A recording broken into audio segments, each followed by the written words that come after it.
आसमान से देखने पर यह आइलैंड किसी ऐसे स्वर्ग जैसा दिखता है जहां इंसानों का कोई असर नहीं है। एमराल्ड जंगल क्षितिज तक फैले हैं जिनके चारों ओर कभी न खत्म होने वाला नीला पानी है। लहरों पर सूरज की रोशनी पड़ती है और पहली नजर में ये शांत लगता है, लेकिन इसकी सुंदरता के नीचे एक बुरा सपना छिपा है जो जागने का इंतजार कर रहा है। भारी मिलिट्री ट्रकों का एक काफिला जंगल से कच्ची सड़क पर तेजी से गुजरता है, जिसमें लिन नाम की एक युवा साइंटिस्ट और उसके 2 असिस्टेंट सवार हैं। उन्हें एक सीक्रेट अंडरग्राउंड रिसर्च फैसिलिटी में ले जाया जा रहा है जो अंधेरे और रहस्य से घिरी हुई है। जैसे ही काफिला आगे बढ़ता है, सड़क पर रेंगता हुआ एक छोटा सा सांप सबसे आगे वाले ट्रक के टायर के नीचे कुचल जाता है। उसका शरीर टूटा हुआ पड़ा है, बेजान सा लग रहा है। सैनिक इस छोटी सी दुर्घटना पर हंसते हैं। उन्हें इस बात का अंदाजा नहीं होता कि उन्होंने अभी अभी किस अजीब जिंदगी को परेशान किया है। फिर कुछ ऐसा होता है जो नामुमकिन है। सांप के टूटे हुए हिस्से हिलने लगते हैं जैसे कोई पहेली सुलझ रही हो। कुछ ही पलों में वो फिर से जिंदा होकर खिसक जाता है। जंगल एक चेतावनी के साथ गूंजता हुआ लगा है, यहाँ कुछ बहुत गलत है। काफिला उस जगह पर पहुंचता है जो जंगल में बहुत अंदर छिपी एक बड़ी सी जगह है, जिसे मजबूती से और कड़ी सुरक्षा के साथ रखा गया है। अंदर साइंटिस्ट सांपों पर गैर कानूनी जेनेटिक एक्सपेरिमेंट कर रहे हैं। उनका मकसद एक नया तरह का शिकारी बनाना जो किसी भी जानवर से ज्यादा ताकतवर, तेज और समझदार हो। डॉक्टर क्यू, जो लीड साइंटिस्ट है, इस प्रोजेक्ट को इतने पागलपन से देखते हैं कि ये जुनून जैसा लगता है। उनके स्टाफ ने उन्हें बार बार चेतावनी दी कि एक्सपेरिमेंट कंट्रोल से बाहर हो रहे हैं। वे कहते हैं बहुत देर होने से पहले रुक जाओ, लेकिन डॉक्टर क्यू मना कर देते हैं। लाखों खर्च हो चुके हैं और वो हार का जोखिम नहीं उठा सकते। वो सांपों को जीव नहीं बल्कि आखिरी ताकत का रास्ता मानते। यांग तेजी से रिएक्ट करता है,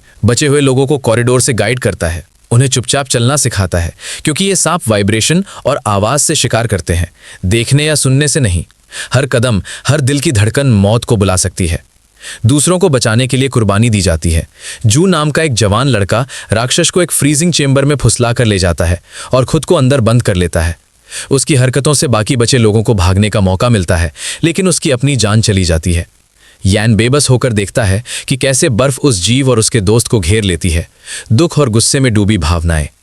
जायंट स्नेक, बेरहम और खुद को ढालने वाला, जहाज के चारों ओर कुंडली मारकर बैठ जाता है। यान को एहसास होता है कि जहाज बच नहीं सकता और वो एक हताश फैसला लेता है। वो जहाज पर केरोसिन डालता है, उसे जलाता है और सभी बचे हुए लोगों को लाइफ बोट में डाल देता है।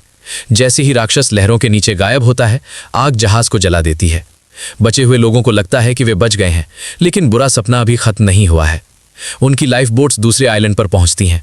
पहले तो ये सुरक्षित। लेबोरेटरी के बाहर वर्कर हजारों जेनेटिकली मॉडिफाइड सांपों को एक बड़े गड्ढे में डाल देते हैं। उनके तड़पते शरीर एक दूसरे के ऊपर ढेर हो जाते हैं, जिससे एक डरावना ढेर बन जाता है। हवा डर और खून की तांबे जैसी महक से भरी हुई है। लिन लैब के सबसे बड़े चैम्बर की ओर बढ़ता है, जहां डॉक्टर क्यू की सबसे खास चीज रखी है, जायंट स्नेक, एक बहुत बड़ा सांप जिसका शरीर जिंदा मशीन की तरह टुकड़ों में बटा हुआ है। ये ऐसा कुछ नहीं है जो उसने पहले कभी देखा हो। मॉन्स्टर दोबारा बन सकता है, उस पर टॉक्सिन, आग और गोलियों का कोई असर नहीं होता और वो बहुत तेज दिमाग से रिएक्ट करता है। लिन को एहसास होता है कि उसे कंट्रोल करने की सारी कोशिशें फेल हो गई हैं। सब कुछ आउट ऑफ कंट्रोल है। वो एक फैसला करती है, ऑर्डर चिल्ला कर दिए जाते हैं, सारा रिसर्च डेटा मिटा दो, सांपों के गड्ढे को जला दो और लैब को खत्म कर दो। डॉक्टर क्यू आखिरी मौका मांगता है, ये कहते हुए कि प्रोजेक्ट अभी खत्म नहीं हुआ है। लिन उसे इग्नोर करती है और जायंट स्नेक को लैब का सबसे खतरनाक केमिकल इंजेक्ट करने के लिए बटन दबाती है। कुछ नहीं होता, मॉन्स्टर दहाड़ता है। इतनी तेज चीख की जंगल में गूंजती है और गड्ढे में मौजूद हर सांप को जगा देती है। कुछ ही सेकंड्स में अफरा तफरी मच जाती है। जायंट स्नेक कांच के चैम्बर को तोड़ देता है, आग लैब को जला देती है। फिर भी वो बिना किसी नुकसान के बाहर निकल आता है। सैनिक और साइंटिस्ट मिनटों में मारे जाते हैं। बीच बचाव करने की कोशिश कर रहे हेलीकॉप्टर हवा में ही कुचल दिए जाते हैं। सांप को रोका नहीं जा सका। रात होते होते आइलैंड पर सन्नाटा छा जाता है। बस उस जीव की भयानक पुकार सुनाई देती है जो इंसानियत की हर कोशिश से बच गया है। सालों बाद एक शानदार क्रूज शिप शांत समुद्र के पार जाता है। पैसेंजर हंसते हैं, म्यूजिक बजता है और किसी को शक नहीं होता कि आइलैंड का डर उनका पीछा कर रहा है। पैसेंजर में यान भी है, जो समझदार, ध्यान रखने वाला और फिट है। वो देखता है कि ली एक जर्नलिस्ट ग्रुप की तस्वीरें ले रही है। जब वो उससे पूछता है तो वो कहती है कि वो जानती है कि वो किसे ढूंढ रहा है,